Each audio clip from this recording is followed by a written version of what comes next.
Yeah, believe it or not, having fun can actually be harmful. It's not just about being addicted to pornography or something, but it can be something seemingly innocent like binge watching space videos or drawing just because it's fun or watching anime, whatever. And I know I sound very controversial here, like I'm extremely anti-fun or something, but it's just that I see people can't resist temptation anymore, including the ones that seem beneficial, quote unquote. Like today they think about what they can do to maximize pleasure right now that they're neglecting their own long-term future goals. And that's why those New Year's resolutions never seem to stick. And to clarify this, there was in the 60s an experiment called the Marshmallow Test, where they brought 4-year-olds into a room with a marshmallow, and they could either eat it immediately or wait 15 minutes for a second one. And so 2/3 ate it right away, while the others waited and got a second marshmallow. And the kids who waited were tracked into adulthood and found to have higher GPAs and greater overall success. So if you look at your brain,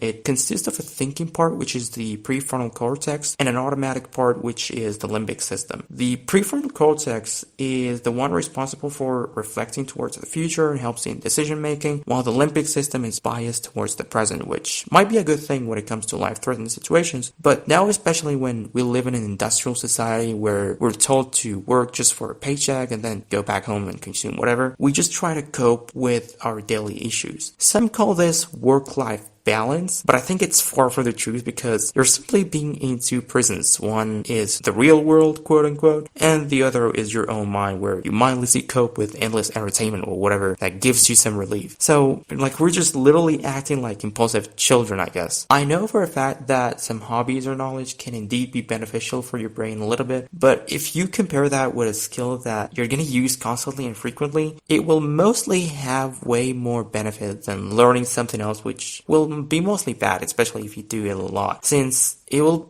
be more of a waste of time than a thing which will develop your brain. I'm not saying you should have a narrowed view of the world. You can still do these things a little bit, but not in the normie sense, like maybe just once a week or something. But just be aware not to overindulge in these things, and remember the fact that you don't really want to waste whole years of your life, especially when these habits compound together and make up something you've never expected nor intended to have. So maybe you should take a look at your life again and see what's lacking in it and what you should do about it instead of trying to temporarily escape it every day. Maybe you're going to be giving yourself other excuses to stay the same way you are right now, since your psychological immune system is so good at defending you. Like, oh, I had a bad day. Oh, it's her fault. Oh, I'm mentally ill. Whatever. It's funny, all the rationalizations people will come up for, like, why they have to, I read a news article about why I have to watch porn, or like why I have to masturbate, or I'll get cancer and die. It's just so stupid. Just don't do it. Just don't do it. It's not that hard.